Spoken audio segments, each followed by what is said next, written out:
मैं जब से आपको बता रहा हूँ कि आर्थिक प्लान, परमेश्वर की इकोनॉमिकल प्लान्स जो है, गॉड्स इकोनॉमिकल प्लान जब मैं सिखा रहा हूँ, साथ ही साथ परमेश्वर मुझे आशीषित कर रहा है। और जब भी मुझे बहुत बुरा लगता है, मैं बहुत अफ़सोस करता हूँ कि मैं जब इस घर पे, इस मंच पे नहीं आ पाता तो मुझे बहुत दुःख होता है कि अरे यार, मैं भाइयों से नहीं मिल पा रहा हूँ। तब मुझे ऐसा लगता है कि प्रभु मैं कहाँ फँस गया। तो मुझे उस समय में यूसुफ की याद आ जाती है कि यूसुफ को भी गड्ढे में डाल दिया। मैं सोचता हूँ जब मैं नौकरी पे रहता तो एक गड्ढे में पड़ा हूँ, कब प्रभु मुझे इस गड्ढे से बाहर निकालेगा? लोग कहते हैं कि नौकरी चाहिए, तो मैंने लास्ट टाइम आपको बताया था, वही से शुरुआत करूँगा। नीति वचन 10 का 22, नौकरी, बिज़नेस, ये सब हमारे जीवन में महत्व नहीं रखता, जब तक कि हमारे जीवन में यहोवा के आशीष नहीं रहते। आइए हम उस वचन को पढ़ के शुरुआत करेंगे और आज मैं ज़्यादा से ज़्यादा आपको वचन से बात करके आशीष का कारण बताना चाहता हूँ। आइए कोई भी मेरे लिए पढ़ने के लिए मदद कीजिए। और प्रभु यीशु मसीह को मैं धन्यवाद देता हूँ कि मैं इस समय में परमेश्वर को तहे दिल से शुक्रिया अदा करना चाहता हूँ कि आज मेरे सारे प्यारे भाइयों बहनों से उसने फिर से एक बार मेरी मुलाकात करवाई। प्रभु मसीह की जय हो। प्यारो, इस समय उस वचन को हम पढ़ेंगे, नीति वचन 10 का 22। धन यहोवा की आशीष ही से मिलता है और वह उसके साथ दुख नहीं मिलाता। आमीन। धन यहोवा की आशीष से ही मिलता है और वह उसके साथ में दुख नहीं देता। हालेलुया। देखो कितना आशीषित वचन है। इस वचन में कहा गया है कि धन जो है वो यहोवा के आशीष से ही मिलता है। लेकिन हम शायद सोचते हैं, कई लोग हमारे पास प्रार्थना विनती भेजते हैं, कहते कि हमारे को अच्छा जॉब चाहिए। बहुत लोग कहते हैं कि जॉब है लेकिन बहुत कम तनख्वाह है।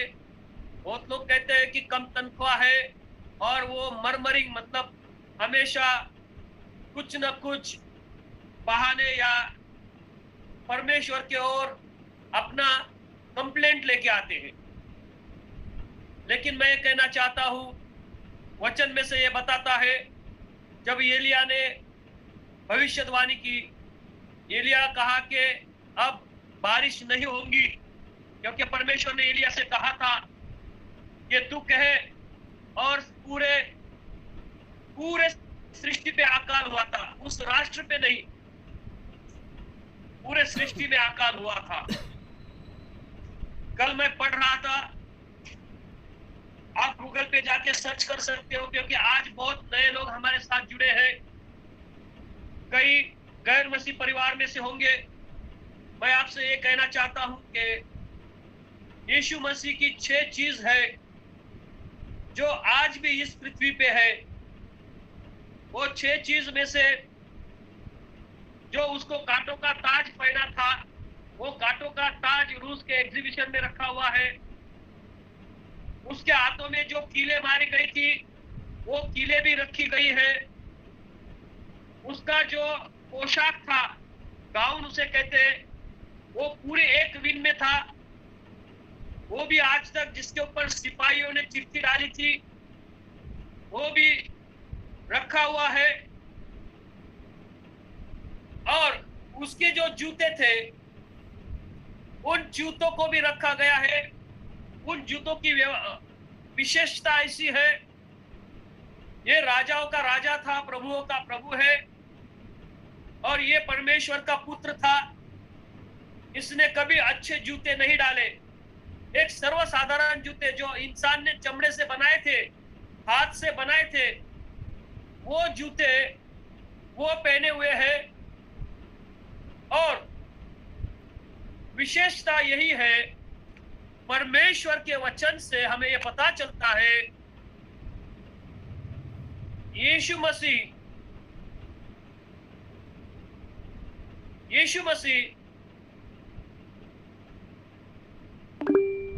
अपने उस सारे बातों के लिए जाने जाते थे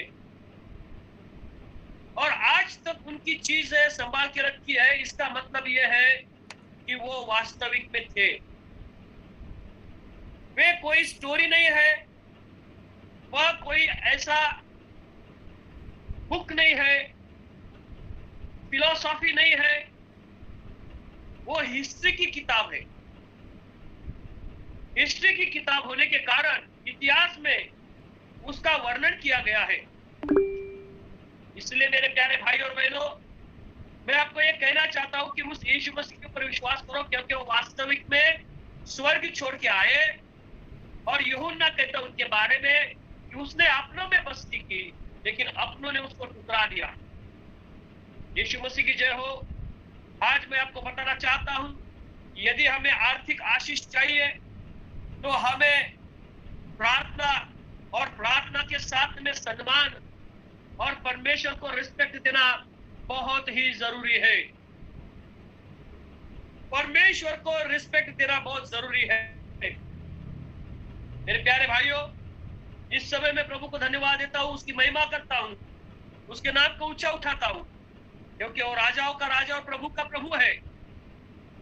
आइए हम वचन से जाएंगे और आज मैं आपको प्रार्थना के बारे में सिखाना चाहता हूं। प्रार्थना एवं प्रार्थना में जो आशीष मिलने वाली है, वो हम उसको आदर युक्त करना चाहिए। आज हम प्रार्थना कैसे करते हैं? बहुत से लोग जो है प्रार्थना करते समय दिन की शुरुआत में प्रार्थना करते हैं। बहुत से लोग हैं कि ब्रेकफास्ट के समय में प्रार्थना करते हैं। बहुत से लोग हैं कि पूरा अपना दिन का दिनचर्या खत्म होने के बाद में जब बेड पे जाते हैं, सोने को जाते हैं, तब प्रार्थना करते हैं। दिन में कभी भी प्रार्थना करो, ऐसे बहुत प्रचारक बताते हैं, लेकिन मैं आज बताना चाहता हूं, क्या सोते समय हम प्रार्थना कर सकते हैं? क्या सोते समय हम प्रार्थना कर सकते हैं क्या? ये मैं आज बताना चाहता हूं। बहुत से लोग अपने जीवन में, अपने दिनचर्या में, अपने शेड्यूल में ये कहते हैं, भैया आज तो हमें समय नहीं मिला, पूरा दिन बिजी था। और फिर थके हुए शरीर से हम प्रभु के पास आते हैं, और प्रभु के पास आने के बाद हम पूरी ओर से नींद में प्रार्थना करते हैं। फिर सुबह उठ के पता चलता है कि हमारे प्रार्थना का आखिरी शब्द क्या था, कोई भी नहीं बता पाएगा। और इस वचन का वो गैर मतलब निकालते हैं। ये वचन हम पढ़ेंगे पहले शमूएल की किताब में से 16वां अध्याय और 7वीं आयत। 1 सैमुएल चैप्टर 16 वर्स 7। कोई मेरे लिए पढ़ेगा?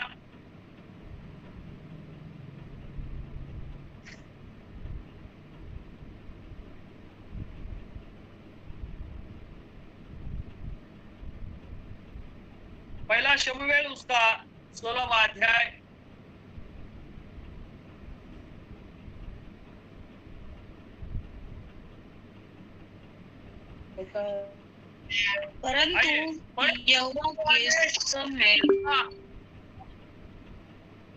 परंतु यहोवा ने शमूएल से कहा, न तो उसके रूप पर दृष्टि कर और न उसके दिल की ऊंचाई पर, क्योंकि मैंने उसे अयोग्य जाना है।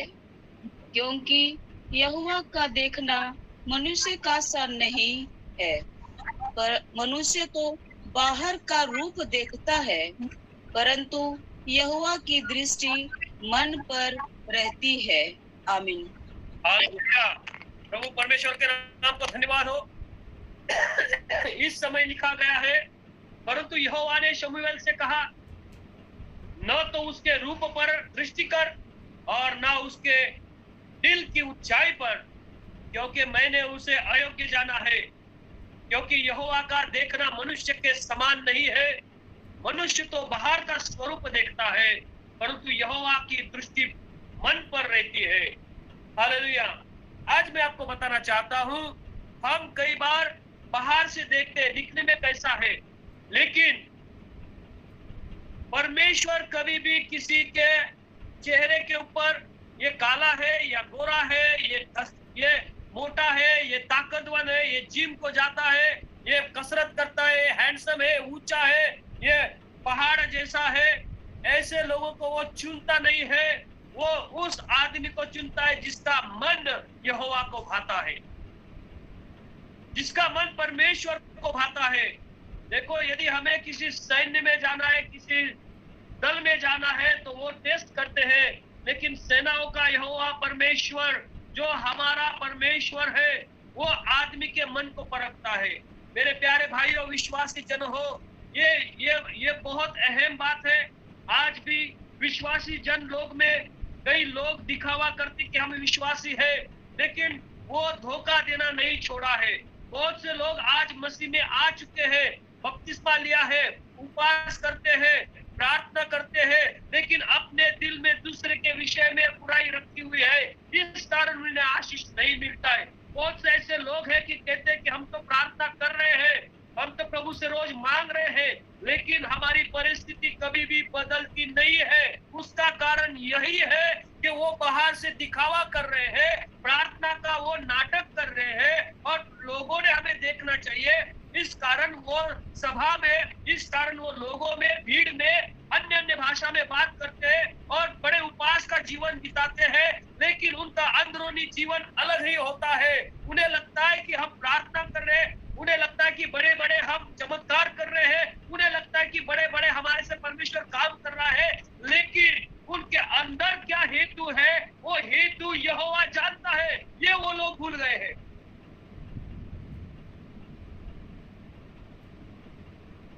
देखो, आज भी परमेश्वर कहता है, कई लोग प्रार्थना में ढोंग करते हैं। कोई हमें देखे इसके लिए वो बड़ी बड़ी प्रार्थना करते हैं, कोई हमारे और अट्रैक्ट हो इसके कारण वो अच्छे रहते हैं, लेकिन उनका दिल अंदर से बहुत कठिन है। अब कई लोग सोचते हैं प्रार्थना में हमें कैसे जाना चाहिए, हम प्रार्थना कैसे करने चाहिए।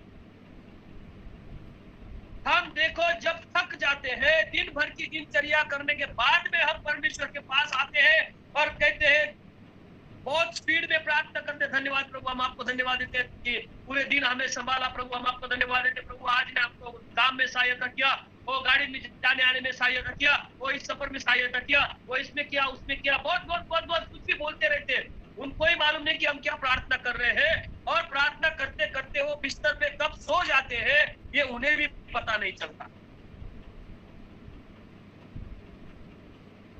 और फिर सुबह उठते ही अपने कामकाज में लग जाते। क्या ये प्रार्थना की रीत है? नहीं। हमें प्रार्थना का मतलब है उस परम पवित्र स्थान में जाना, उस परमेश्वर के सिंहासन के पास जाना, ये उसका मतलब निकलता है। उसको आदर देना। इफिसियों की पत्री 4:16 हम पढ़ेंगे, उसमें हमको पता चलता है, इफिसियंस चैप्टर 4 वर्स 16, इफिसियों की पत्री 4:16।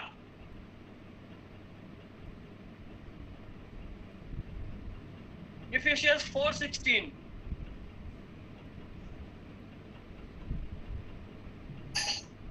जिससे सारी देह हर एक जोड़ की सहायता से एक साथ मिलकर और एक साथ गठकर उस प्रभाव के अनुसार जो हर एक अंग के ठीक ठीक कार्य करने के द्वारा उसमें होता है। आप वो नहीं पढ़े, मैं पढ़ता हूँ। जिससे सारी देह हर एक जोड़ी की सहायता से एक साथ मिलकर और एक साथ गठ कर उस प्रभाव के अनुसार जो हर एक भाग के परिणाम से उसमें होता है, अपने आप को बढ़ाती है कि वह प्रेम में उन्नति कर जाए। हम जब प्रार्थना करते हैं तो उस प्रार्थना के लिए हमें इकट्ठा होना बहुत जरूरी है। जैसे कि सारी देह, हम जब प्रार्थना करते हैं तब तो कुछ कुछ बात सो रही है। इब्री 4:16 में क्या, इफिसियंस 4:16 में क्या लिखा है? जिससे सारी देह हर एक जोड़ की सहायता से एक साथ मिलकर जब हम प्रार्थना करते हैं, क्या पूरे देह, पूरे शरीर, पूरे मन और पूरे आत्मा से प्रार्थना करते हैं? प्रार्थना की सही रीति क्या है?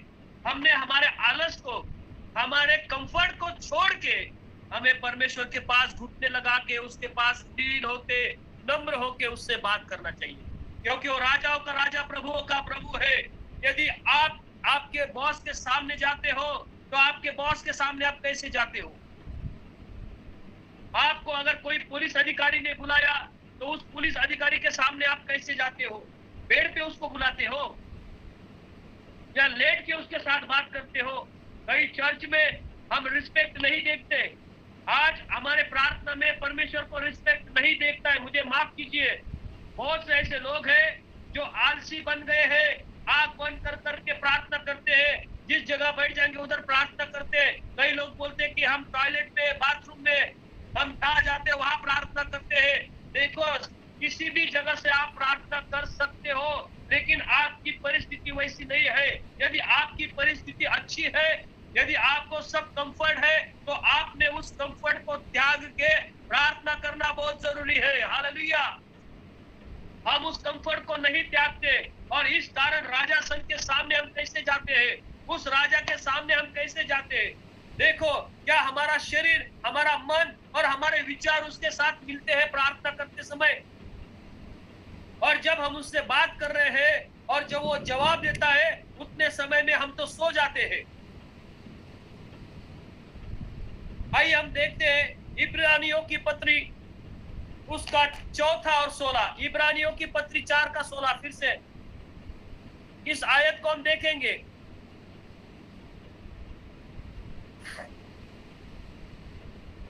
इसलिए आओ हम अनुग्रह के सिंहासन के निकट हियाव बांध कर चले कि हम पर दया हो और वह अनुग्रह पाए जो आवश्यकता के समय हमारी सहायता करे।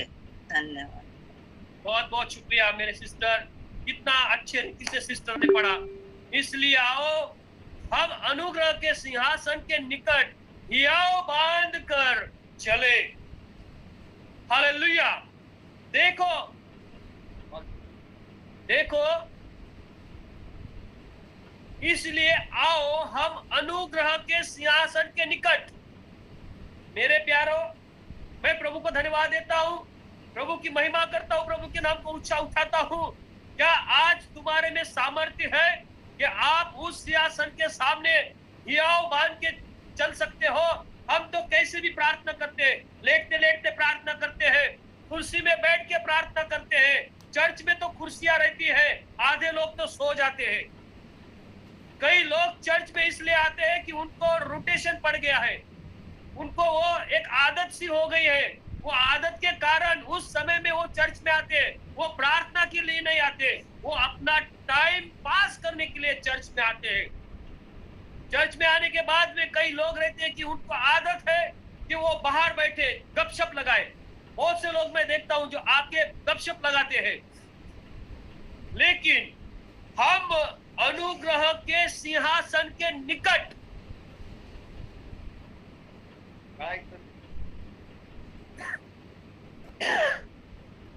अनुग्रह के सिंहासन के निकट हम आते हैं। कैसे आना चाहिए? हियाव बांध कर चले कि हम पर दया हो और वह अनुग्रह पाए जो आवश्यकता के समय हमारी सहायता करे। जब हमको आवश्यकता है, प्रार्थना क्यों करनी चाहिए? प्रार्थना नम्र होकर क्यों करनी चाहिए? इसका एक जीवित उदाहरण लूका रचित सुसमाचार में हम पढ़ते हैं। लूका रचित बहुत विषय गंभीर है ये। आपके चर्च में, आपके कलीसिया में अगर आपकी भी स्थिति कि आप दिन भर काम करने के बाद थक जाते हो और उसके बाद में आप आके कैसे भी बैठते हो, प्रार्थना करते हो, ये गलत बात है। जब हम फ्रेश रहते हैं, जब हम तरोताजा होते हैं, वो पहला क्षण परमेश्वर को दीजिए। हमारे काम के ऊपर कैसे हम फ्रेश होके जाते हैं, नींद में कोई गाड़ी चलाएगा तो मर जाएगा, ठोक देगा, दूसरे को भी मारेगा। हम प्रार्थना में सो जाते। आइए लूका रचित सुसमाचार और उसका 22 का 41, जिसके ऊपर हम जी रहे हैं, वो प्रभु यीशु मसीह वो कैसे प्रार्थना करते हैं, वो प्रार्थना का एक उदाहरण हमें दे रहे हैं। आइए पढ़े ये लूका रचित सुसमाचार उसका 22 का 41। और हम तो न्याय अनुसार दंड पा रहे हैं।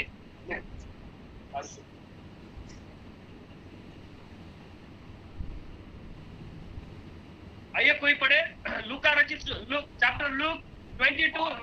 आप उनसे अलग एक ढेला देखने की दूरी भर गया और घुटने टेक कर प्रार्थना करने लगा। हाँ बस बराबर है।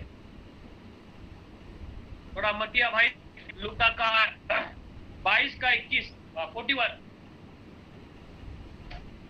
और वह अपने उनसे अलग एक ढेला फेंकने की दूरी भर गया और घुटने टेक कर प्रार्थना करने लगा। आमीन। अब देखिए इसका थोड़ा मैं बैकग्राउंड बताना चाहता हूँ। यह है गत्समनी बाग में परमेश्वर प्रभु यीशु ने की गई प्रार्थना। अब ये तो सब उसके चेलों को मालूम था कि वो पकड़ा हुआ जाने वाला है, उसको सूली पे जाना है, उसको यरूशलेम में मरना है। और इस समय खुद यीशु मसीह को मालूम था कि मुझे इस दंड में जाना है। इस कारण वो भीड़ से अलग हुआ और ढेले के अंतर पर जाके और वह उसने अलग करके ढेला फेंकने के टप्पे पर भर गया और घुटने टेक कर प्रार्थना करने लगा। देखो यीशु मसीह खुद राजाओं का राजा, प्रभुओं का प्रभु, उस परमपिता परमेश्वर के पास आलसी होके नहीं गया, डर डर के नहीं गया, हियाव बांध के खड़ा हुआ और घुटनों पे आया, लोगों से हट के। यीशु मसीह लोगों से हट के प्रार्थना कर रहा है। और आज के बड़े बड़े सेवक, बड़े बड़े प्रॉफिट्स लोगों के सामने दिखावा करने के लिए घुटना लगाते हैं और लोगों से कहते देखो हम कितना घुटना लगाया है। कई सेवकों की गवाही में सुना, हम इतना घुटने के ऊपर प्रार्थना करते, हमारे घुटना ये ऊंट के जैसे हो गया है, बैल के जैसा हो गया है, इतना हो गया। उसको किसने करने के लिए बोला? एक बार भी यीशु मसीह ने ऐसा स्टेटमेंट दिया कि देखो मेरे घुटना प्रार्थना करके ऊंट के जैसा हो गया है, बैल के जैसा हो गया है? कभी बताया? ये क्यों बताते मुझे पता नहीं। दिखावे का जीवन है उनका। देखो देखो मैं कितना घुटना लगाया, देखो देखो मैं कैसा प्रार्थना करता। ये पूरे भीड़ में लोग जब बहुत दिखते हैं उस समय में लोग झुक जाते हैं और भीड़ देख के झुके हो, परमेश्वर के सामने नहीं झुके। मैं कहता हूं मेरे प्यारे भाइयों, इसको समझ रहा है मेरी बात? बहुत से ऐसे लोग हैं जो चर्च में दिखावे के लिए घुटने पे आ जाते हैं। बहुत से ऐसे लोग हैं दिखावे के लिए हाथ उठाते हैं। बहुत से ऐसे लोग हैं जो अपने जीवन में बाहर कुछ और है, अंदर कुछ और है। आप प्रार्थना करते हो, क्यों करते हो? लोगों को दिखाने के लिए। यदि आप प्रार्थना करते हैं, आपकी प्रार्थना का जवाब नहीं मिलेगा, चाहे आप कितने भी बड़े मसीह हो, चाहे आप बिशप हो, चाहे आप रेवरेंट हो, चाहे आप पास्टर हो, क्योंकि पहले शमूएल में लिखा हुआ है कि यहोवा हमारे मनों को जानता है। हमने उसे पढ़ा है। हालेलुया। पहला शमूएल 16 का 7 कभी भी भूलना नहीं। किसी को दिखाने के लिए हम प्रार्थना नहीं करना है। कई लोग मैंने देखा है पवित्र आत्मा मिलने के लिए वो अन्य भाषा के शब्द लिख लेते कागज पर और रट्टा मार के चर्च में जाते हैं। एक हमारे पास है पास्टर पॉल लाटे, उन्होंने एक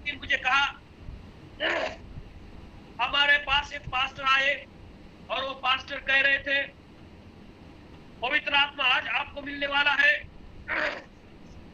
और एक भाई के ऊपर उसने हाथ रखा और कहा, वो कहने लगा इला लाला इला लाला, वो बोलने लगा शिवा बाबा शिवा बाबा।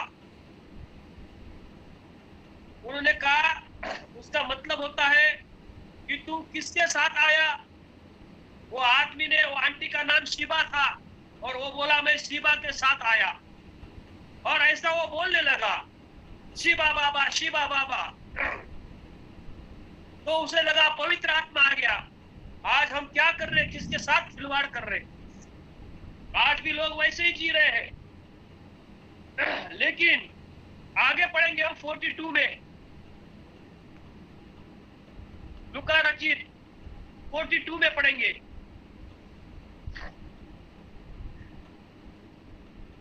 बाईस का 42। हे पिता, यदि तू चाहे तो इस कटोरे को मेरे पास से हटा ले, तो भी मेरी नहीं परंतु तेरी ही इच्छा पूरी हो। आमीन। हालेलुया। देखो यहाँ पे कहा गया, इतना राजाओं का राजा, परमेश्वर का पुत्र यीशु मसीह, उन्होंने कहा कि हे पिता, अगर हो सके तो ये प्याला मुझसे दूर कर। यीशु मसीह चाहते तो वो कुछ भी कर सकते थे। जब यीशु मसीह को मारने का प्लान बनाया शैतान ने, तो वो भीड़ में उसमें से भाग गए। जब 2 साल की उम्र थी तो हेरोदस ने सारे छोटे बच्चों को मार दिया। उस समय वो मरे नहीं। जब शैतान ने परीक्षा ली, शैतान ने कहा कि मैं तेरे पहाड़ के ऊपर लेके जा रहा हूं, यहां से छलांग लगा। वो मंदिर के बड़े ऊंचे पे लेके गया और कहा कि वचन में लिखा है कि तेरे दूत उसको आके संभालेंगे। यीशु मसीह ने वहां से छलांग नहीं लगाई। प्रार्थना करते समय हम रिस्पेक्ट देते हैं क्या? अब ये जो बात है गत्समनी की बात में, वो अभी मृत्यु की ओर जा रहे हैं। उनको पकड़ाया जाएगा और उनको सताया जाएगा, उसको क्रूसिफिकेशन पर दिया जाएगा। ये यीशु मसीह को मालूम था और उसने देखा था कि क्रूस पे मरना कैसा है। वो तो ऐसी शिक्षा थी कि जो चोरों को, उच्चकों को और जो लोग गुनहगार है उनको दी जाती थी। कई बार वो देखता था वो शिक्षा के ऊपर। अब मैं आपको ये कहता हूं कि यदि पुलिस वाले आपको पकड़ने को आएंगे तो आप क्या भाग जाओगे? सो जाओगे, सोने का नाटक करोगे। लेकिन यीशु मसीह ने क्या किया? भीड़ से अलग होके घुटने में आया और घुटने में आके प्रभु कह रहे हैं कि हे पिता, मैं तेरे को रिक्वेस्ट कर रहा हूं। घुटने पे आना इसका मतलब है परमेश्वर को पूरी रीति से समर्पण करना। आप आपके घर में कभी भी घुटने पे नहीं आएंगे, लेकिन बड़ा बड़ा दरबार देखा, चर्च देखा, बड़े लोग देखे तो लोगों ने हमें देखना चाहिए, इस कारण कुछ लोग घुटने पे आ जाते। कई बार मैं प्रचारकों को ऑब्जर्वेशन किया है, वो प्रचारक स्टेज पे आने के बाद में लोग आराधना करते हैं, वर्शिप वाले वर्शिप करते हैं, और ये प्रार्थना के पहले घुटने में आता है। लोग देखते क्या जीवन है यार घुटने पे, तो ये साल भर क्या करता है? और प्रार्थना में आने के पहले घर में क्या करता है? युद्ध के समय हम कभी भी तलवार को धार नहीं लगाते। अब जब युद्ध चालू है तब तलवार को अगर धार लगाते बैठोगे, शत्रु आके आपकी गर्दन को काट देगा। ये वैसा ही है। मैं समझता हूं कि घुटने पे आना, लोगों को दिखाना, ये तुम्हारा दिखावट का जीवन है। ये तुम्हारे दिखावट का जीवन है। आप आपके पर्सनल लाइफ में घुटने लगाओ। यीशु मसीह पर्सनल लाइफ में घुटने लगाता था। लोगों के सामने नहीं। इस कारण इस वचन में लिखा है, वो भीड़ से अलग हुआ और घुटने लगाया। शायद बहुत लोग मुझसे सहमत नहीं होंगे। मुझे क्या करना है? जो सच वचन में लिखा है वही मैं बताता हूं। अरे छोड़ दो ये ढोंगीपन छोड़ो। यदि आप ऐसा करते तो आप शैतान के हो गए, क्योंकि झूठा और ढोंगी शैतान है। परमेश्वर के लोग झूठे और ढोंगी नहीं होते, वो सच्चे होते हैं।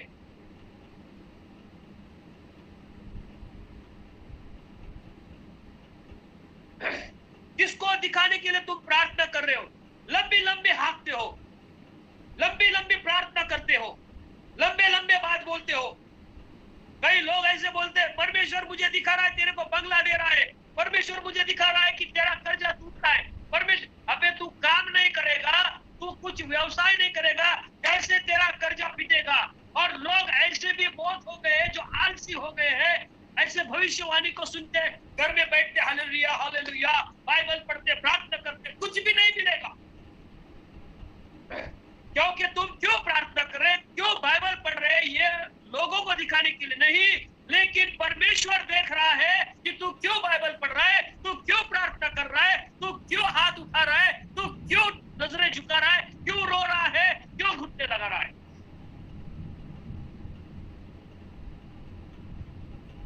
अब खुद यीशु मसीह राजाओं के राजा, परमेश्वर के पुत्र, इतना नम्रता के साथ अपने पिता के पास घुटने लगा के आके कहने लगे कि हे पिता, मुझे सहायता करो, यदि हो सके तो ये प्याला मुझसे दूर करो, लेकिन आपकी इच्छा हमारे जीवन में पूरी हो जाए। कई बार तुम्हारे जीवन में प्रॉब्लम आते हैं,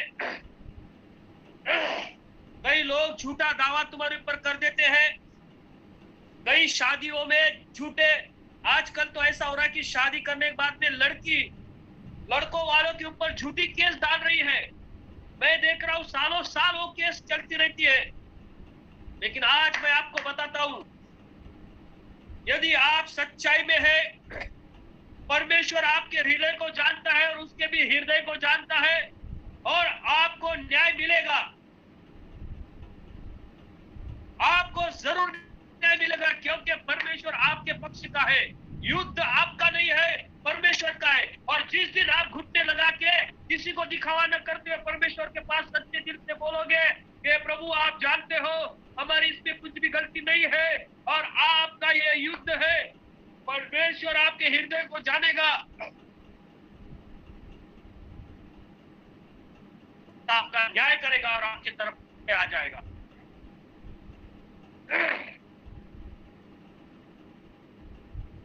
इस कारण मैं आपसे कहता हूं, बाइबल कहती है कि वो परमेश्वर का पुत्र था, कैसे विनम्रता के साथ आया। मैं आपसे कहना चाहता हूं, बेड पे सो के प्रार्थना कर सकते हो, आप बाथरूम में भी प्रार्थना कर सकते हो, टॉयलेट में प्रार्थना कर सकते हो, किसी जगह पर भी प्रार्थना कर सकते हो।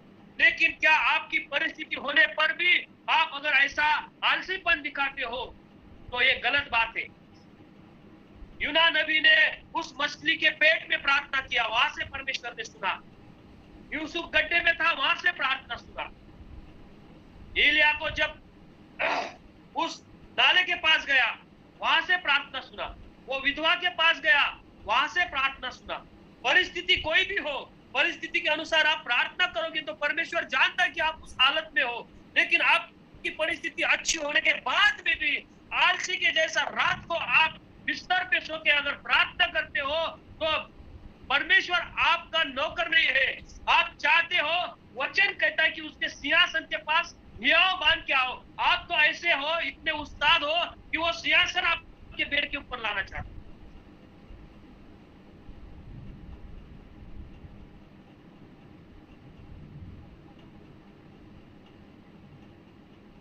आगे पढ़ेंगे हम और वचन में क्या कहा गया है। हम विनम्रता के साथ उसके पास आए। यीशु ने कहा कि हे प्रभु, हो सके तो ये प्याला आपसे आप दूर कीजिए। दाऊद कैसे प्रार्थना करता था? स्तोत्र, साम, भजन 63 और 6 में क्या लिखा है, हम पढ़ेंगे।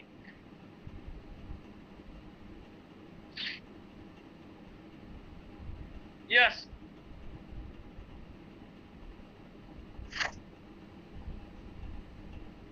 भजन 63 और 6। जब मैं बिछौने पर पड़ा तेरा स्मरण करूंगा, तब रात के एक एक पहर में तुझ पर ध्यान करूंगा। अब देखो यहाँ पे दाऊद कहता है, इस कारण सब दाऊद हो गए। दाऊद की सिचुएशन क्या है? Yes, thank you so much. फिर से पढ़ता हूं, भजन 63 का 6। जब मैं बिछौनों पर पड़ता तेरा स्मरण करूंगा, तब रात के एक एक पहर में तुझ पर ध्यान करूंगा। ये लिखा है स्मरण करूंगा। जब हम बिस्तर पे सोते हैं और दिन भर में परमेश्वर ने मेरे साथ क्या क्या किया, इसका अगर आप स्मरण करते हो तो उसका मतलब होता है with thanks to we remember which what the God done with us. हमसे परमेश्वर ने क्या किया है इसका हम धन्यवाद देते। इसका मतलब लोग गलत निकालते। दाऊद ने कैसा बेड पे सो के प्रार्थना किया, हम भी वैसा करना चाहिए।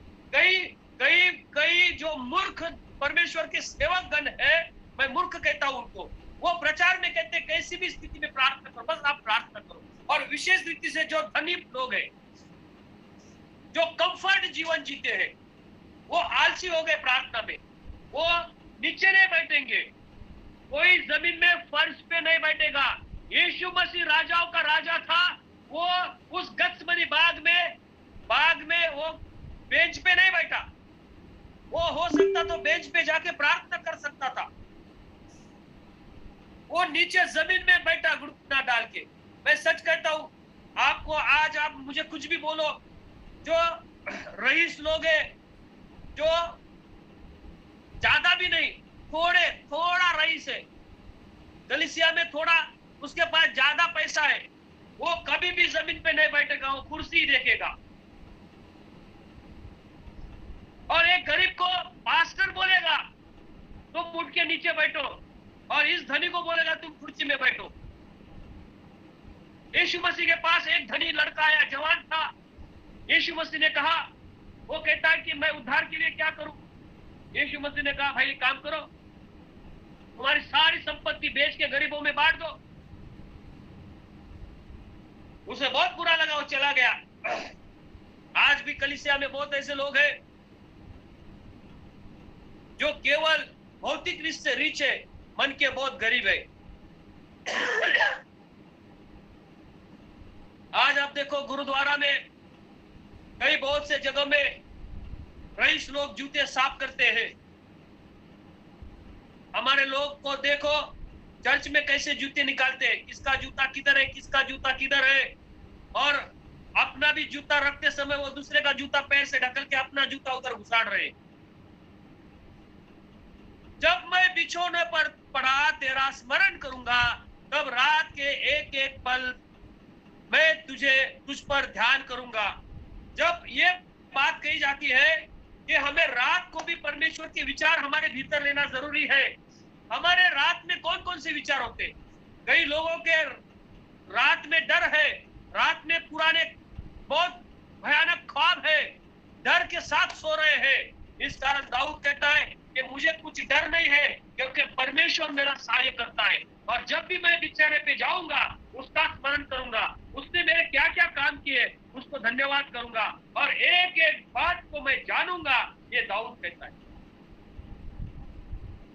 और इसी कारण रात दिन वो परमेश्वर के बारे में सोचता था। इस कारण उसको जब शेर के सामने डाला गया, शेर के मुंह भी बंद हो गए।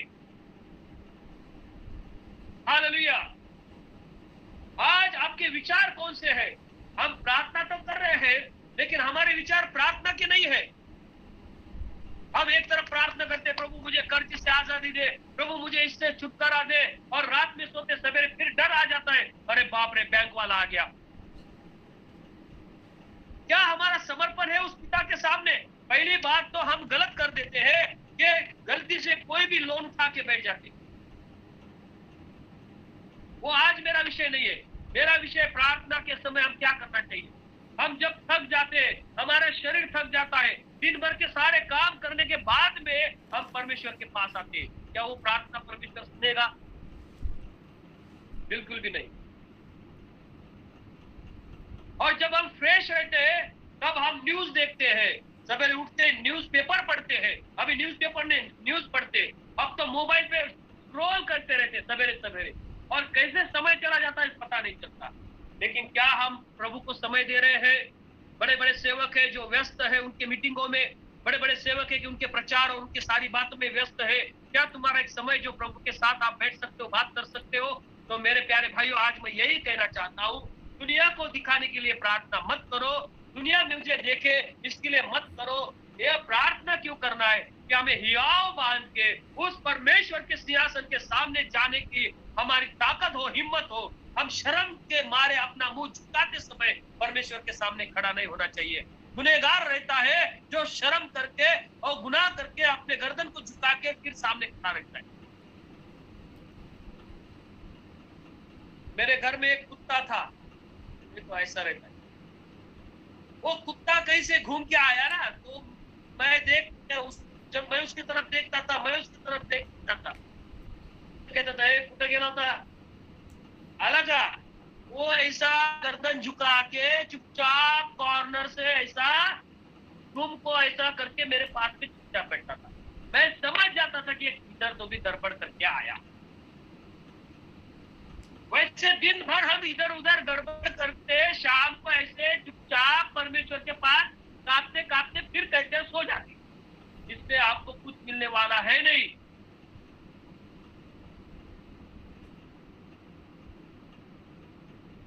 बहुत लोग पुलिस से उनको पूछो कि चोर कैसे पता चलता है, सीधा सीधा है। हमारा जीवन किसी को दिखाने के लिए नहीं होना चाहिए, क्योंकि यहोवा हमारे मन को परखता है। आज बहुत से लोग हैं जो पास्टर को भी धोखा देते हैं, घर में धोखा देते हैं, सब जगह पे धोखा देते हैं और कहते हैं हम धार्मिक हैं। आगे हम पढ़ेंगे प्रभु के वचन में से, क्योंकि वो हमारा राजा है।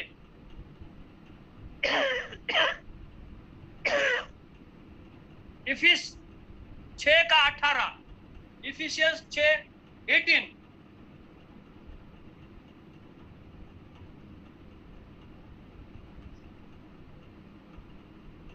इफिसियों के यस पढ़िए। हर समय और हर प्रकार से आत्मा में प्रार्थना और विनती करते रहो, और इसीलिए जागते रहो कि सब पवित्र लोगों के लिए लगातार विनती किया करो। शाबाश। अभी इसको थोड़ी देर हम देखेंगे, एक एक वाक्य को देखेंगे।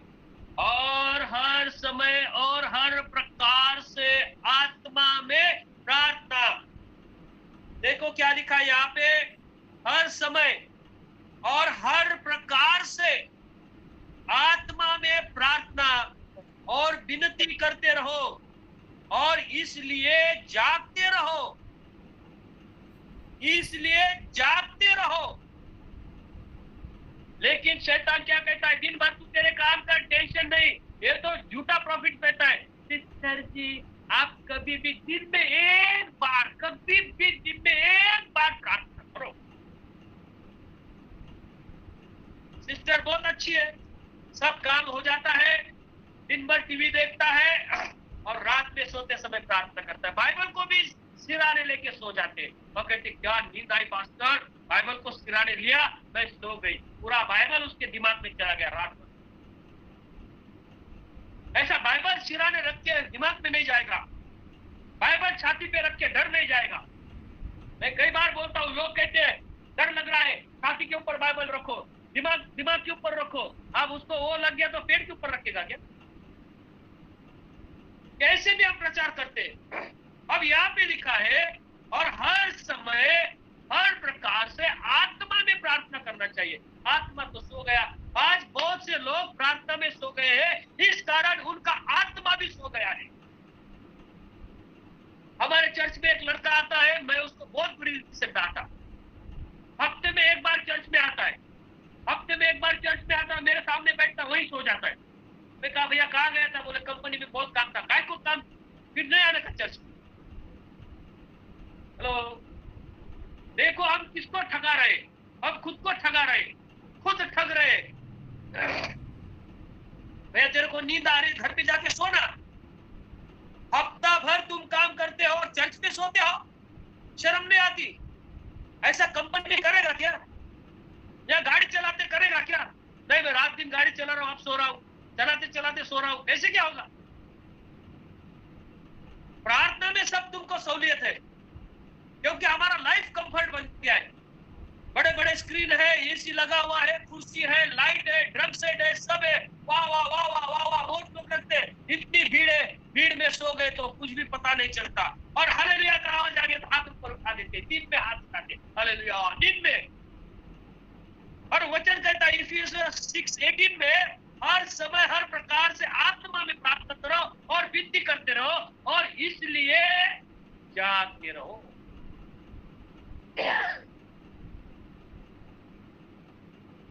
हम सिपाही है, हम प्रार्थना योद्धा है। जब एक गुरखा पूरे शहर में घूमते रहता है, जागते रहो बोलते रहता है, तब हम सोते हैं, हम अच्छी नींद लेते हैं। और हे विश्वासी जन, जब हम प्रार्थना में जागेंगे तो हमारा परिवार अच्छी नींद लेगा। जब हम प्रार्थना में जागेंगे तब हमारा चर्च सुख में रहेगा। जब हम प्रार्थना करेंगे तब हमारा परिवार अच्छे आनंद में सुख में रहेगा। और जब हम प्रार्थना में जागेंगे स्वर्ग उतर के आएगा।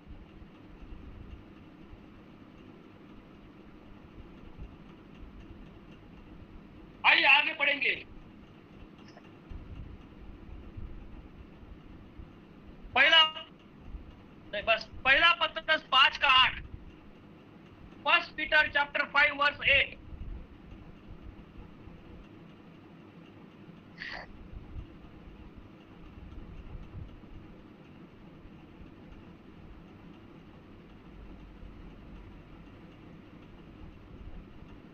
आइए तब तक देखते हैं।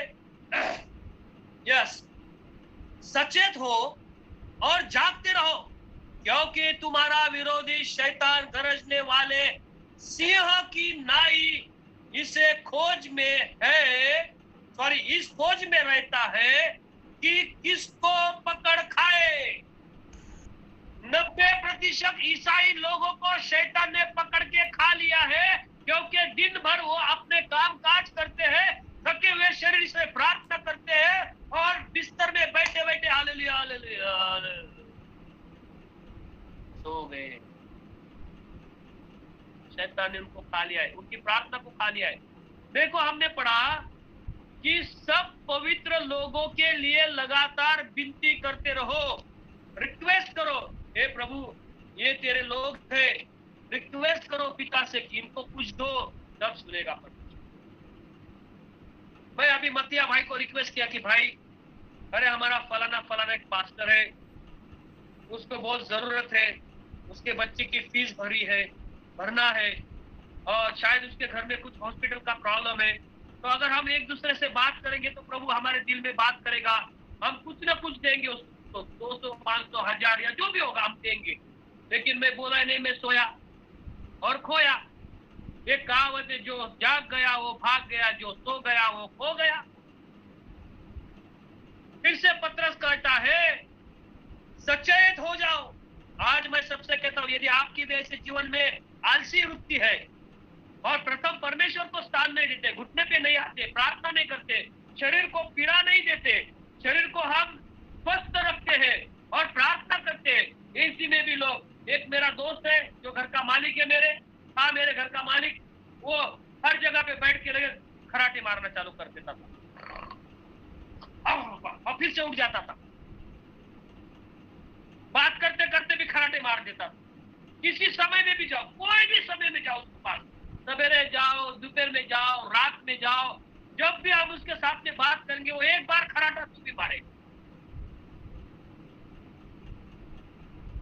हम सब मटन खा के मटन जैसे आलसी हो गए, खा के आलसी हो गए। सोफा नरम है, गद्दिया नरम है, बिस्तर नरम है, एसी है और सब अच्छा है, हम सो जाएंगे। सचेत हो जाओ और जागते रहो, क्योंकि तुम्हारा विरोधी शैतान गरजने वाले सिंह की नाई इस खोज में रहता है कि किसको फाड़ खाए। मेरे प्यारे भाइयों बहनों, कैसे हम प्रार्थना करते हैं? क्या कई बार मैं देखा है हमारे परिवार में पारिवारिक प्रार्थना में हम क्या करते हैं। हर शाम हम प्रार्थना करते हैं क्या? समय नहीं मिलता। परमेश्वर जानता है कि सच्चे आपको समय नहीं मिलता, लेकिन जब भी समय मिलता है और शैतान को जगह मत दो, आप प्रार्थना में लगे रहो और अपने शरीर में एक तकलीफ के आज मैं कहता हूं आज का दिन बहुत प्यार है मेरा। मुझे अभी यहाँ से पुणे जाना है और कल परसों 2 दिन मेरी मीटिंग है। मैं केवल मथिया भाई को जुबान दिया था, लफ्ज दिया था, वर्ड दिया था कि भाई इतवार को प्रचार, मथिया भाई ने कहा कि इतवार को प्रचार करो और मैं कहा ठीक है, लेकिन मुझे आज चर्च खत्म होने के बाद में पुणे निकलने का था। जोशुआ कहा कि डैडी अंकल को बोला आज शाम में मीटिंग है। मैंने कहा बेटा हाँ पहले मीटिंग लेंगे फिर जाएंगे। आज रात भर मैं सफर करूंगा और सवेरे पहुंचूंगा पुणे में, कितने बजे पता नहीं। फिर वहां से मुझे और आगे जाना है, पुणे से मुझे तकरीबन 70 किलोमीटर और आगे जाना है और वहां पे मुझे सवेरे 10 बजे पहुंचना है। 10 बजे वहां पे मुझे एक यूथ लोगों की मीटिंग लेना है। 2 दिन मेरे काम में, या भी विजय अपने साथ में जुड़ा है, विजय, और वो मेरा एक दोस्त है राजू नागविड़कर करके,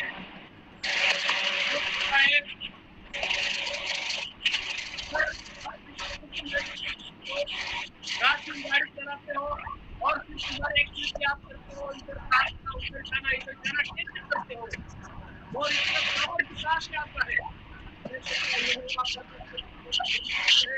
वो मुझे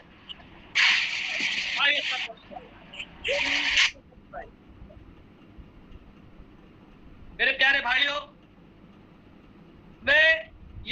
आज भी ये समय था, मैं भाई को बोल सकता था कि मुझे माफ करो, मैं आज नहीं प्रचार कर सकता हूं, मैं पूरा थक गया हूं। कल रात में मैं आया, प्रचार किया, प्रार्थना किया, आज का चर्च लिया।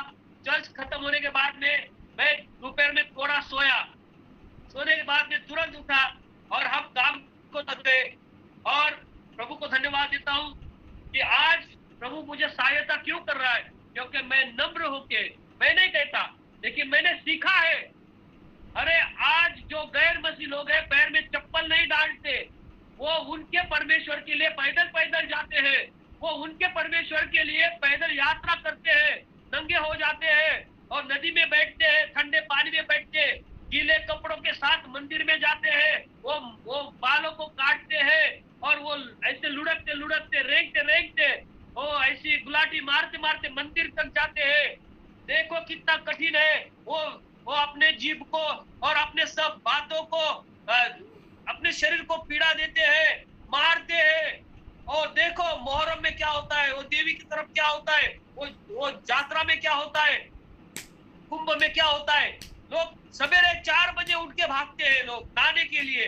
वो नवरात्र में क्या होता है, सवेरे लोग जाते हैं और सवेरे हमारे विश्वासी लोग सोते हैं, सवेरे सोएंगे, रात भर मोबाइल देखेंगे, रात भर, और सवेरे 11-12 बजे तक सोएंगे। लेकिन अगर इनके घर में शादी है, इधर मौज मजा करनी है, रात भर नहीं सोएंगे, सवेरे 4 बजे उठ के जाएंगे। हंसी मजा करने के लिए आपके पास समय है, लेकिन प्रार्थना में जागरूक रहने के लिए आपके पास समय नहीं है। ये मत सोचो कि आपको जो मिल रहा है परमेश्वर की ओर से है, आपको जो कंफर्ट मिला है वो परमेश्वर की ओर से नहीं है, वो शैतान की ओर से है, ताकि आप कंफर्ट में ही जिए और नर्क में मरे। मैं आपके कंफर्ट के ऊपर जलता नहीं, लेकिन प्रभु को धन्यवाद दो कि तुम्हें कंफर्ट मिल रहा है, इसलिए कि आप परमेश्वर से ज्यादा समय बिताओ। आप मेरी गवाही सुनो। मेरे पास एक छोटा सा कार था, बहुत साथ दिया, वो कार मुझे गिफ्ट दिया है पास्टर। हम 4 लोग, मैं, मेरी पत्नी, मेरे 2 बच्चे, उस 800 कार में पूरा महाराष्ट्र घूमते थे। 700, 800, 900 किलोमीटर उस छोटी सी कार में घूमते थे। मैं बड़ा आनंद लेता था, मैं प्रभु को धन्यवाद देता था। मैं कहता था कि प्रभु क्या गाड़ी मिले, हमको 20-22 का एवरेज मिलता था पेट्रोल में, एसी चला के हम सब चलते थे कार में, 800 कार में। बीच बीच में थोड़ा सा उस कार को खर्चा होने लगा, क्योंकि पुराना कार था, उसके पेपर खत्म हो गए, पासिंग खत्म हो गया। मैं बहुत चिंता में आया कि प्रभु अब तेरी सेवकाई मैं कैसे करूंगा। एक भाई के मन में परमेश्वर ने डाला, 2 लाख का गाड़ी मुझे 70,000 में मिला। मैंने तुरंत, जो भाई ने मुझे 800 दिया था, मैंने उसको पूछा, पास्टर ये आपने मुझे गिफ्ट दिया है, इसे बेच के मैं और पैसा डाल के मैं वो गाड़ी खरीदना चाहता हूं। उन्होंने कहा, पास्टर जी आप मेरे बड़े भाई हो, मैंने आपको गिफ्ट दिया है, आपको इसका क्या करना है वो करो। मैंने वही गाड़ी एक पास्टर को दी और उसमें कुछ पैसे डाल, बहुत सस्ते में दिया, मैं बता नहीं चाहता, वो पास्टर को दी के उसमें मैंने पैसे डाल के आज मेरे पास दूसरा गाड़ी आया ताकि मैं सेवकाई में ज्यादा आगे चल सकूं। कंफर्ट है, बहुत कंफर्ट गाड़ी मिला मुझे। लेकिन वो कंफर्ट क्यों मिला? क्योंकि परमेश्वर मेरे हृदय को जानता है, परमेश्वर मेरी बातों को जानता है, इसके लिए उसने मुझे कंफर्ट किया ताकि मैं और अच्छी सेवकाई कर सकूं।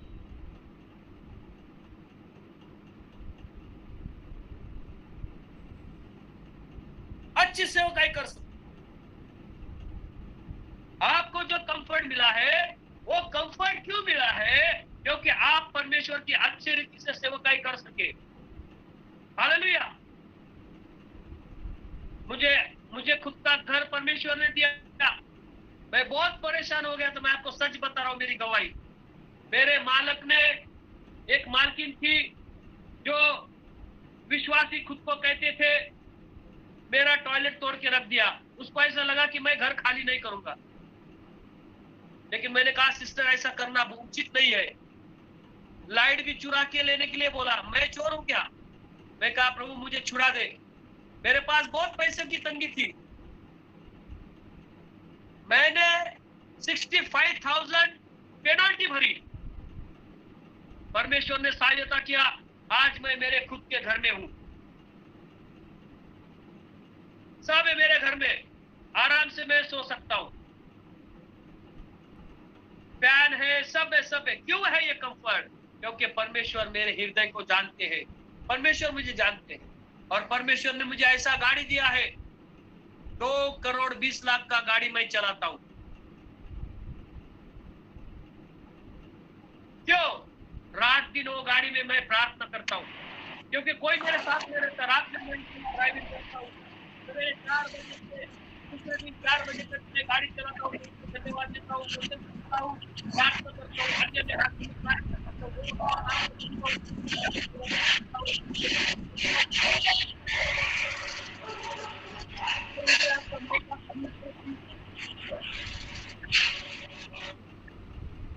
फिलहाल को मैं ऊंचा उठाता हूं प्यारो। अब देखो आगे वचन में क्या लिखा है, पत्रस 5:8 में लिखा है, शैतान गरजने वाले शेर के समान है, वो घुर्राता है और कब किसको पकड़े ये देखता है। आइए हम मूसा के बारे में देखेंगे, निर्गमन 3:5 पढ़ेंगे। निर्गमन 3:5।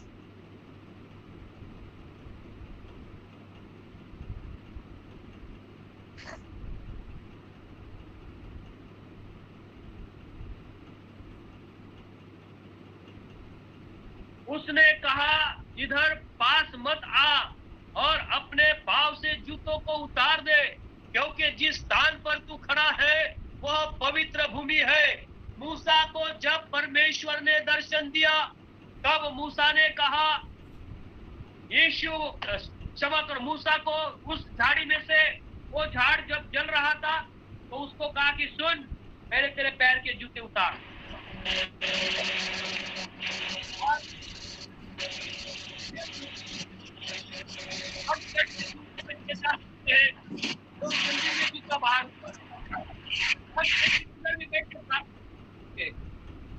लेकिन मैं ये कहना चाहता हूं मेरे प्यारे भाइयों, जब परम पवित्र परमेश्वर के सामने जूते आपका घमंड, जूता वो घमंड बताता है, उसे उतारो और परमेश्वर के पास आ जाओ। बड़े ही विनम्रता के साथ परमेश्वर के पास आओ।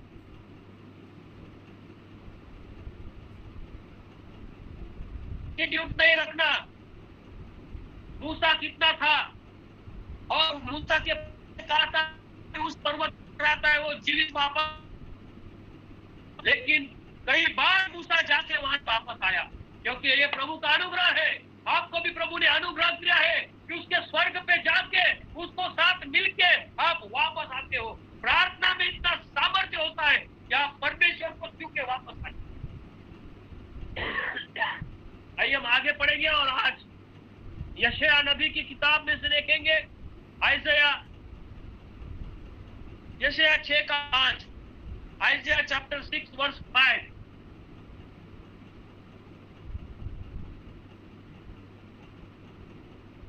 परमेश्वर के सामने झुकना। यस पढ़ो।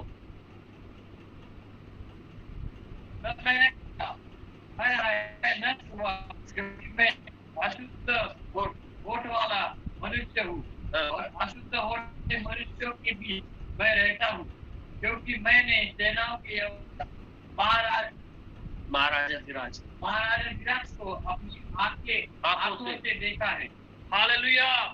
इस समय में यहाँ पे देखो, तब मैंने कहा कि हाय हाय मैं नाश हुआ, क्योंकि मैं अशुद्ध होठ वाला मनुष्य हूँ और अशुद्ध होठ वाले मनुष्य के बीच में रहता हूँ, क्योंकि मैंने सेनाओं के यहोवा को, महाराजा दी राज को अपने आंखों से देखा है। जब हम परमेश्वर को देखते हैं तो हम गिर जाते हैं, हम भटक जाते हैं, हम पूरे जमीन दोस्त हो जाते हैं। आज भी लोग, झूठे लोग कहते परमेश्वर हमारे भीतर उपस्थित है और ऐसा सीधा तार के ऊपर देखते। जहाँ पे परमेश्वर की उपस्थिति है वहां पे हम घमंड नहीं और अपने आप को लौलान कर देते हैं। हम अपने आप को इतना नम्र बना देते हैं, उसके सामने हमें सर उठा के चलने की भी ताकत नहीं।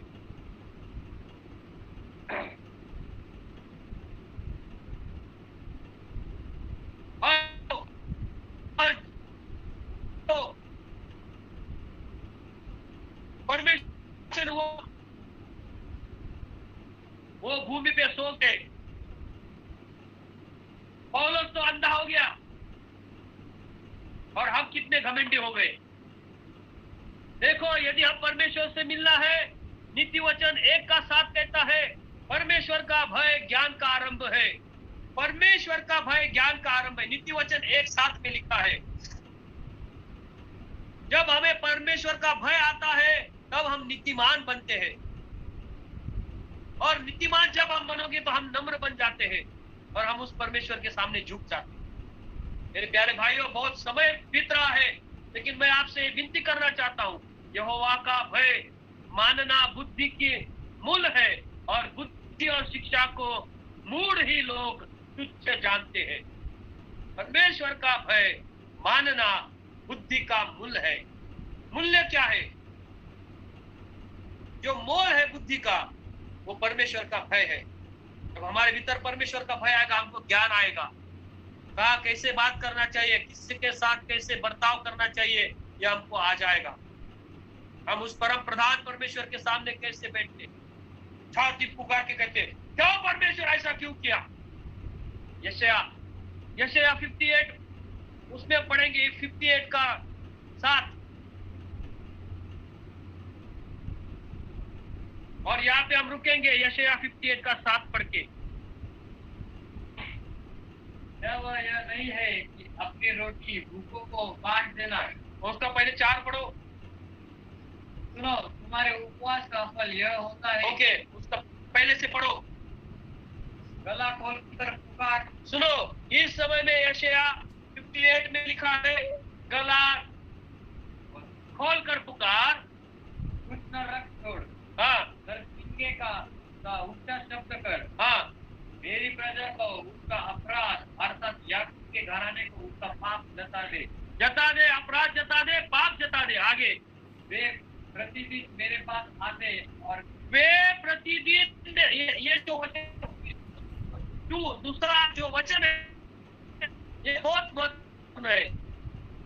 यशायाह 58 का 2 वो कहता है वो रोज मेरे पास आते हैं, प्रतिदिन लोग उसके पास आते हैं और मेरी गति जानने को इच्छा ऐसी रखते हैं और वे धर्मी लोग हैं। और मेरी गति जानने की इच्छा रखते हैं, मतलब परमेश्वर क्या करता है, ऐसे खुद को धर्मी बताते हैं। हाँ, जिन्होंने अपने परमेश्वर के नियमों को नहीं टाला, जिन्होंने अपने परमेश्वर के नियमों को नहीं टाला, वे मुझसे धर्म के नियम पूछते और उल्टा जवाब परमेश्वर को देते हैं। धर्म के नियम पूछते हैं, हे परमेश्वर तू क्यों नहीं देखता, हम उपवास करते, हे परमेश्वर तू क्यों नहीं देखता, हम प्रार्थना कर रहे, हे परमेश्वर तू क्यों नहीं करता, ऐसा परमेश्वर तू पर करते रहे। ये बाप का नौकर है क्या परमेश्वर? कुछ जरूरत नहीं परमेश्वर को इनके सवाल की जवाब देने की, क्योंकि वो परमेश्वर परमेश्वर है। मिट्टी नहीं जानती, कुम्हार से कह नहीं सकती कि तूने मुझे ऐसा क्यों रचा। ये तो कुम्हार की इच्छा है, फिर भी बड़े हिया मान के परमेश्वर से कहते क्यों करता है। बुद्धिहीन प्राणी उसके पास नम्र होके जाओ, कहना कि प्रभु तेरी इच्छा पूरी। इसके लिए हमने वो गाना गाया, तेरी इच्छा पूरी हो जैसे आसमान में वैसे इस धरती पर। यीशु मसीह ने भी अपने चेलों से कहा प्रार्थना में कि तुम ऐसा ही कहो। यीशु मसीह ने खुद घुटने लगा के कहा कि पिता यदि हो तो ये प्याला मुझसे दूर कर, लेकिन तेरी इच्छा मेरे जीवन में पूरी हो। जिस दिन आप बोलेंगे हे प्रभु मेरे लिए तेरी इच्छा क्या है वो पूरी कर, आपका लाइफ कंफर्ट बन जाएगा। अपनी इच्छा से मत चलो। नीति वचन 3 का 5 और मैं रुकूंगा। नीति वचन 3 का 5 पढ़ के हम रुकेंगे। तू अपनी समझ का सहारा न तू लेना, अपनी समझ का सहारा ना लेना, वरना संपूर्ण मन से यहोवा पर भरोसा रखना। वरना संपूर्ण मन से यहोवा पर भरोसा रखना। हालेलुया। तुझे ऐसा लगता है, तुझे कुछ भी लगता होगा, तुझे तो लगता है कि किसी लड़की को तू चांद तोड़ के देगा, तुझे लगता है कि मैं इस लड़की को फंसाऊंगा, तुझे लगता है कि मैं ये कलीसिया को उल्लू बनाऊंगा, तुझे लगता है कि मैं सबको लूट के जाऊंगा। तुझे क्या लगता है, हमें कुछ लेना देना नहीं। अपनी समझ का सहारा ना लेना, यहोवा को समर्पण कर दे। हालेलुया। आइए परमेश्वर को धन्यवाद देंगे, प्रभु की स्तुति करेंगे, उसके नाम को ऊंचा उठाएंगे। तो अपनी समझ का सहारा ना लेना, वरन संपूर्ण मन से यहोवा पर भरोसा। सिर्फ गाके नहीं, गाके भरोसा तेरा कहा, भरोसा तेरा कहा, ये गाते सिर्फ हम, लेकिन भरोसा का टाइम आया तो देखते कौन मुझे देगा, बतिया भाई देगा क्या, बिशप गोपाल देगा क्या, कौन देगा। लोग हमें यहोवा पे भरोसा रखना है। हम एक बार वचन में कहते हैं यहोवा ईरे, यहोवा ईरे, यहोवा देने वाला। अब्राहम ने किसी के ऊपर भरोसा नहीं रखा। अब्राहम कहता था, वो मानता था विश्वास का पिता है, वो कहता था कि मेरा परमेश्वर ऐसा नहीं है जिसने मुझे बेटा दिया और मेरा बेटा छीन देगा, लेकिन यहोवा मुझे कुछ न कुछ देगा। उसने उसके ऊपर विश्वास किया, चल के गया, 3 दिन का सफर काटा, उस कर गया, अपने बेटे को उस वेदी पे लिटाया और छुरा निकाल के ठोकने वाला था। वर्ग में से आवाज आया, अब्राहम अब्राहम तेरा विश्वास परखा गया है, रुक जा, छुरा मत चला, क्योंकि परमेश्वर ने तेरे लिए वहां पे मेमना रखा। He know very well to your life. इसी कारण पहले शमूएल में लिखा है 16:7 में, प्रभु मन परखता है। हम बाहर के सिचुएशन को देखें। आइए परमेश्वर आप सबको आशीष करें। May the God bless you, my dear brothers and sisters. Thank you for listening me. Hear the word of Lord. Pray for me and which one ministry given by the Lord. Pray for everyone. इसके लिए जागते रहो और पवित्र लोगों के लिए प्रार्थना करते रहो। प्रभु आप सबको आशीषित करे।